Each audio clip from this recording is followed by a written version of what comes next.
Halo guys, balik lagi sama gue William. Dan hari ini kita mau ngebahas tentang roadmap perjalanan XAUUSD untuk seminggu ke depan. Kalau hari ini, pas gue rekam ini tanggal 10 September, jadi kita akan mengawali minggu di tanggal 11 sampai kira-kira 15 September. Apa aja yang kira-kira akan terjadi selama satu minggu ke depan, perjalanan gold akan kemana. Jadi gue akan mulai dengan, kita analisa dulu ya, ini perjalanan di sini. Kita ngelihat bahwa kalau ini kita bisa tandain ini adalah HB Weekly untuk yang sebelum kita transisi ke bulan September, dan ini adalah LB Weekly-nya ya. Di sini kita ngelihat bahwa pada dasarnya gold yang sebenarnya kita ngelihat di sini dia open di bawah sini 19.15, kemudian juga untuk di minggu kemarin itu mulai di sini di 19.40.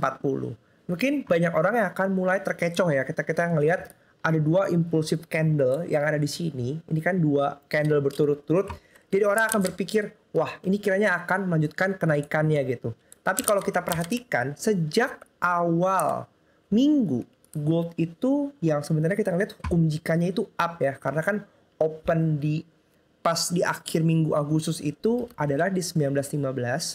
Kemudian open di minggu kemarin itu di akhir bulan, yaitu adalah tanggal awal bulan, sorry.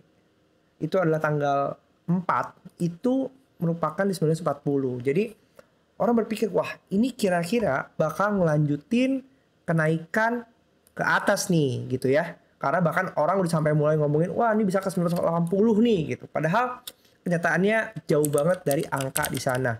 Kenapa bisa ke sana? Kenapa malah akhirnya turun? Sebenarnya udah gue bahas di video September Berdarah yang seharusnya udah kalian tonton. Kalau misalnya kalian udah ketemu video ini. Tapi kalau misalnya kalian belum kelihatan sama sekali, nggak apa-apa, kalian bisa mampir lagi ke video bulan September itu. Karena video itu lebih menggambarkan perjalanan gold di bulan September secara keseluruhan. Tapi kita ngeliat di sini, kita ngeliat fenomena yang cukup drastis ya.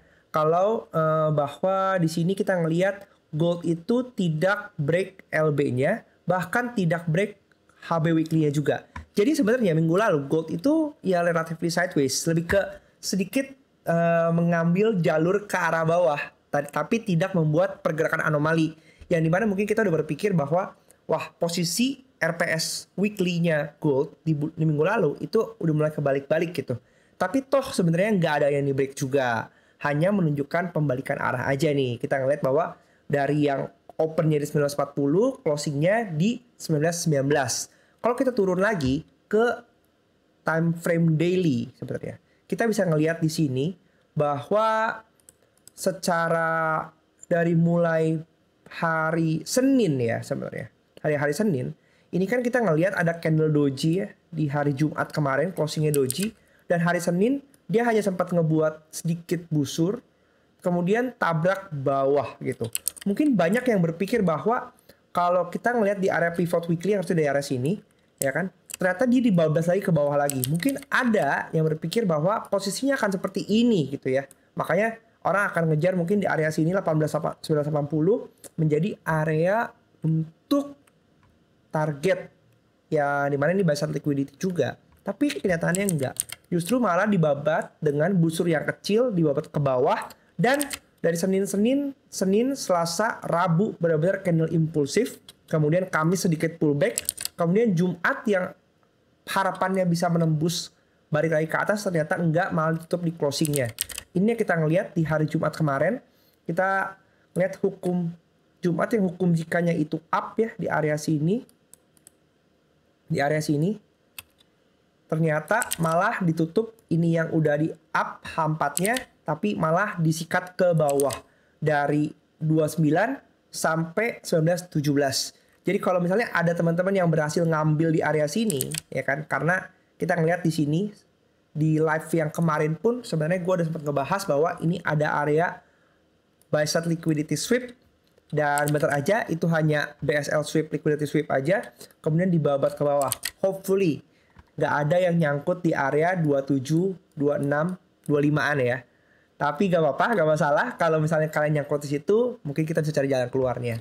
Oke, Sebelum kita lanjut, gue pengen kita mulai lagi balik dari secara sisi timing ya. Kita akan mulai ingetin lagi bahwa di Kopta kita selalu menganut timing itu matters. Bahwa gold akan naik bertahap, gold akan turun bertahap. Dan beberapa poin yang perlu dijaga adalah satu, range jaga, timing dijaga. Sekarang kalau kita ngelihat September ini memainkan peran yang cukup krusial. Satu, dia adalah busur dari semester 2. Dan juga dia merupakan target dari quarter 3. Oke, kita ngeliat bahwa busur semester 2 memang ada di bawah. Kalian bisa cek lagi ke tabel RPS-nya. Pivot semester 2 itu udah kita lewatin. Kemudian ada pivot semester 2 itu 1909 kalau salah, sorry. 1909-an. Target quarter 3 kita masih aiming ke S1-nya ya, atau yaitu di 1830 kayak gitu. Sedangkan kita ngelihat bahwa September sendiri hukum jikanya adalah down ya. Jadi kalau misalnya kita perhatikan di sini secara arah memang semuanya ngarahnya ke bawah. Oke, nah ini yang perlu diperhatikan oleh teman-teman semua gitu ya. Sesuai dengan apa yang selalu kita umumkan dan bicarakan di Telegram bahwa time frame yang harus diprioritaskan adalah tugas di time frame besar. Dari kita ngelihat dulu timing yearly-nya ada di mana, dari semester lagi ngapain, dari quarter lagi ngapain, baru turun ke bulan. Karena yang akan mendukung tugas dari time frame kakak-kakaknya adalah time frame kecil-kecilnya. Makanya kalau misalnya kita ngeliat bahwa weekly kemarin itu hukum jikanya up, tapi kok akhirnya nggak nge-break high before weekly-nya. Karena kita ngeliat bahwa dalam waktu yang pendek, tinggal sisa, kalau udah kemarin lewat seminggu, berarti total 4 minggu di bulan September ini, kita masih ada di posisinya 1940. 1940 masih ke arah target kalau kita ngejar 1830, yaitu ada sekitar 1000 pip lagi. 4 minggu dibagi 1000 pip. Artinya gold harus mulai nyicil range-nya untuk ngejar target sisa-sisanya ini. Oke, kalau kita perhatiin di sini ya, gue mau ngasih unjuk kita menghitung-hitung karena hal kedua yang perlu dijaga adalah range. Bagaimana range yang dimiliki oleh gold dari sisi, kalau kita ngomong timing bulan, kita lihat, anggap aja kita asumsikan bahwa ini adalah range di bulan Agustus kemarin ya, sekitar 800-an pip. Kalau misalnya kita asumsikan bahwa yang terjadi sekarang di 52, kalau enggak bukan. Ini di sini ya, 1 Agustus. 1 September, ini benar, berarti benar. 52 ini adalah high paling tinggi yang mungkin bisa didapatkan di bulan September. Maka kita bisa ngelihat dengan range kemarin itu berarti kita ngelihat low-nya bisa 1872. Tapi dari sisi weekly sendiri ya, kita perhatikan ini weekly kemarin. Ini weekly kemarin, kasih warnanya beda, warna oranye. Kalau misalnya kita asumsikan bahwa angka ini berubah, bisa jadi ke 1898, oke. Ini kita mainin aja di sini, kita bisa asumsikan posisinya akan di mana gitu. Karena rata-rata kalau kita lihat di sini ya range weekly itu sekitar ini 23, ini ada di mana? Di 84, 23, 400-an pip. Ini 1916, ini turun ke mana? 85, sama segituan juga. Ya rata-rata bisa 300-400 pip. Mungkin bisa segini juga. Jadi kalau misalnya besok buka itu langsung ke arah 27, 28. Kita bisa mainin di sini sebagai patokan buat kalian juga ya, ngelihat kalau misalnya batas high-nya yang kita asumsikan itu mungkin ada di 33, berarti mungkin dengan range yang kira-kira sama seperti kemarin, batas bawahnya di 1898. Kalau misalnya ya digeser-geser aja di seperti ini. Ini yang bisa menjadi patokan range di minggu depan tuh kira-kira seperti apa. Di mana minggu depan sana juga ada interest rate projection ya, news yang lumayan high impact, yang itu akan menentukan kira-kira suku bunga akan dinaikkan seperti apa, yang pastinya akan memberikan efek ke gold juga. Nah sekarang kita akan memperkirakan kira-kira minggu depan itu akan ke arah mana. Kita bisa ngelihat di sini, ini tabel RPS yang sudah gue update. Ini adalah tabel RPS manual, di mana kita bisa menggunakan tabel RPS ini untuk memprediksi. Hari Senin, yang saat ini marketnya belum buka, itu kira-kira akan terjadi apa dengan menginput harga angka-angka terakhir di penutupan hari Jumat kemarin, dan juga kita perkirakan nanti hari Senin, nanti jam 5 itu akan buka di angka berapa. Kalau kalian belum tahu cara ngisinya gimana, gue udah bahas di playlist Trading with Koptah. Kalian bisa tonton ulang, karena menurut gue ini menjadi PR kita di hari Minggu, weekend gini. Kira-kira kita bisa ngatur-ngatur alur cerita apa yang akan terjadi di minggu depan. Oke, langsung aja kita ngelihat di sini harga terakhir closing itu 19.18,89. Jadi ini yang kita masukkan 19.89, dan saya perkirakan kalau misalnya kita harga Senin nanti jam 5 itu open di 19.18,5. Kita asumsikan harganya turun ke bawah ya, artinya ada gap down seperti biasa di new week, di pembukaan minggu baru itu pasti akan ada gap yang kita sebut new week opening gap gitu. Angkanya berapa itu bisa bervariatif tergantung dari market sendiri gitu. Tapi kita bisa mulai asumsikan bahwa dengan posisi weekly, oke, 1940 closing di 1918,89. Artinya kalau mau dia open harga di berapapun, yang ini dimana gue asumsikan ini adalah 1918,5, pada dasarnya gold akan mengalami weekly yang hukum jikanya down ya, karena udah jelas banget ini open now-nya itu lebih kecil daripada open before-nya. Kemudian untuk daily sendiri di open before yang kemarin itu 19,46. Jadi dengan posisi sekarang 1918,89, selama sebenarnya kalau daily tidak open di atas 19,46, kita bisa asumsikan daily-nya akan down juga kayak gitu. Jadi kira-kira kalau misalnya kita dapat angka RPS seperti ini, kalau so far kita perhatikan dengan saya ngisi ini asumsi aja ya, high now-nya dan low now-nya karena belum terbentuk. Kita bisa lihat batas R1 untuk weekly itu ada di 40,25. Kemudian batas ini R1-nya kita ngelihat lagi high before itu ada di 46 untuk minggu ini ya. High before 46, R1-nya di 40. Ini masih secara ideal dari posisi RPS-nya, masih aman banget. Kemudian dari sisi low before weekly-nya di 15, dan weekly itu S1-nya di 09. Sekarang kita ngelihat ke daily. Pivot ada di 20 ya. Kalau dengan asumsi ini 19,5 ya. Kemudian R1 di 24, sedangkan high before daily ada di 29. Masih posisinya klop. Kemudian dari sisi low before-nya di 17 dan S1-nya di 19,11. Nah, kita ngelihat di sini dengan asumsi di market juga S1-nya ada di 13, kemudian S2-nya 12. Kita ngelihat di sini S1 daily 11, S1 weekly 09, S2 daily 08. Ada angka yang mirip-mirip ya, karena kalau misalnya kita berkaca kepada hari Kamis kemarin juga, sebenarnya angka 1912 itu udah muncul banyak angka-angka kembar yang probably bisa dikejar untuk diwujudkan probably di minggu ini gitu. Kalau misalnya kita ngelihat posisi di sini ya sangat memungkinkan banget. Apalagi kita ngelihat low before-nya di 15, ini S1 weekly 09, beda 60 pip dari situ. Dengan posisi sekarang ada di 19,18, berarti sekitar 110 pip. Dengan kita ngelihat range harian gold itu sekitar 124 pip, ya kan? Dan kita ngelihat weekly kemarin kita berhasil mendapatkan range sekitar 310 pip. Jadi pergerakan ini yang mungkin bisa terjadi lagi di minggu ini. Mengingat tanggal 11 September itu akan ada luminous daily range yang kalau misalnya berdasarkan pengalaman historical beberapa LDR sebelumnya, itu pergerakannya masif, bisa sampai ke 200 sampai 300 pip di hari itu. Oke? Atau mungkin juga kalau nggak terjadi di tanggal 11, ya mungkin H+1-nya yaitu di tanggal 12 gitu. Jadi kita pantau aja pergerakannya, apakah besok akan langsung sikat gas ke bawah atau enggak. Sekarang kita balik lagi ke chart.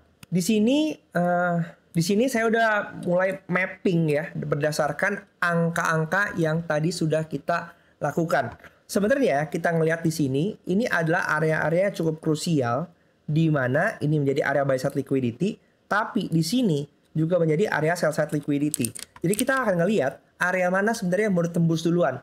Kalaupun misalnya kita melihat bahwa pergerakan besok akan seperti ini, oke, kemudian seperti ini, menurut saya itu valid banget, ya kan, ngejar atas dulu atau ngejar bawah di H4-nya. Kalau kita balik ke daily, kita lihat dulu. Di sini candle kemarin itu menyisakan rejection yang besar ya. Artinya memang dorongan ke bawah itu masih sangat kuat. Tapi kita ngelihat juga di sini kalau misalnya saya mapping, ini ada fair value gap di daily yang mungkin bisa aja ditutup. Kita lihat aja di sini areanya itu masih di 1929 sampai 1936. Ini buat saya masih jadi area yang bisa jadi mungkin ditutup. Karena toh batas weekly high before kita masih di 1946 ya. Jadi selama pergerakan ini bisa ke atas, ini masih sah valid aja. Jadi ini bisa menjadi area exit buat kalian nyangkut di atas-atas gitu ya. Kita bisa perhatikan aja area-area di sini 1936, 1936 bisa mulai pantau-pantau. Tapi kalau misalnya enggak, contoh kita anggap asumsinya gold itu bergerak impulsif seperti di hari Senin kemarin, di mana busurnya hanya terjadi kecil aja seperti di sini, oke? Dia naik dari 40 kemudian maksimum di 46, 60 pip aja busurnya untuk weekly bahkan ya. Kemudian langsung terjun ke bawah gitu. Itu pun juga bisa berhati-hati. Jadi saya sarankan untuk kalian yang mencoba untuk ngejar buy, buat saya sih lebih baik di avoid dulu ya. Karena secara timing kita masih cenderung bearish ke bawah. Kalau misalnya kita perhatikan juga, ini S1 monthly dan S1 daily, ini mepet-mepet. S1 weekly dan S2 daily, ini juga mepet-mepet. Jadi buat saya banyak banget area-area yang itu berdekatan dari sisi support-supportnya. Dan ini juga area merah yang saya tandai bahwa ini juga masuk dalam area order block kalau kalian menganut sistem smart money concept. Jadi selama satu menurut saya, selama area 1915 ini LB weekly belum dijebol, itu masih ada potensi kita ngejar busur weekly-nya dulu ya. Ke area yang tadi udah kita marking di atas, yaitu area 1909-1936. Itu masih batas-batas yang oke untuk bisa mungkin terjadi pembentukan busur weekly. Tapi kalau misalnya kita membuka week dengan posisi seperti tadi 1918, berarti dia posisinya ada di bawah sini, area pivot daily dan area R1 daily, karena hukum jikanya down, maka ini menjadi area pembentukan busur juga. Jadi jangan terlalu bernafsu untuk buy. Posisinya kalau misalnya kalian punya buy, mendingan tunggu aja apakah harga akan mengunjungi area-area ini. Tapi kalau misalnya tidak, ya siap-siap aja jaga kondisi dari money management kalian. Terakhir, jadi kalau kita misalnya mau mapping kira-kira pergerakan dari weekly gold itu kira-kira akan sejauh apa? Kalau buat saya bisa aja dia bentuknya seperti ini, kemudian dia jebol bawah, atau jadi masuk di area Senin itu akan kejar bawah langsung. Atau bisa aja kalau misalnya Senin tiba-tiba dia open di atas 19,46, artinya kan daily hukum jikanya akan up. Maka bisa jadi pembentukannya ada seperti ini. Kemudian dia akan naik dulu ke atas, naik lagi untuk mengunjungi daerah sini, baru kemudian turun ke bawah. Jadi kalian pantau aja kira-kira pergerakannya seperti apa. Yang paling penting sih menurut saya jaga money management kalian, mitigasi. Karena bisa aja apapun itu terjadi tergantung dari market maunya ke arah mana. Ya percuma, kalian mau punya duit seberapa banyak pun, kalian nggak akan bisa menggerakkan market. Jadi kita sebagai retail, kita pahami aja kira-kira timingnya lagi ngapain. Kemudian kita atur di mana area entry kita, area exit kita. Sabar aja, nunggu di terminal-terminal yang pas. Sesuaikan dengan di time frame mana kalian mau berdagang. Dan kalau misalnya kalian belum bisa, nggak apa-apa, kalian tonton ulang aja video playlist yang ada di sini. Karena kalau kalian resapi pelan-pelan, harusnya Kopta ini bisa menjadi tools yang sangat powerful untuk kalian. Dan juga bagaimana membantu kalian untuk lebih paham kemana arah market itu akan bergerak. Pelan-pelan aja, nggak usah buru-buru. Ingat kalian tuh nggak berlomba dengan siapapun. Karena market itu berjalan 24 jam di 5 hari. Selalu ada kesempatan baru yang bisa kalian dapatkan. Kalau misalnya nggak dapat sekarang, nggak apa-apa, masih ada besok, masih ada minggu depan, masih ada bulan depan. Yang paling penting adalah kalian paham bagaimana cara menjaga resiko kalian supaya tidak kalah di stop out sama market. Jangan lupa untuk bagiin video ini ke teman-teman kalian yang mungkin masih belum paham bagaimana caranya trading di gold. Oke, segitu aja. Jangan lupa di-share, di-like, di komen. Kira-kira gue bisa bikin video apa lagi. Sampai jumpa di Telegram Group, join aja, itu gratis. Dan see you, bye.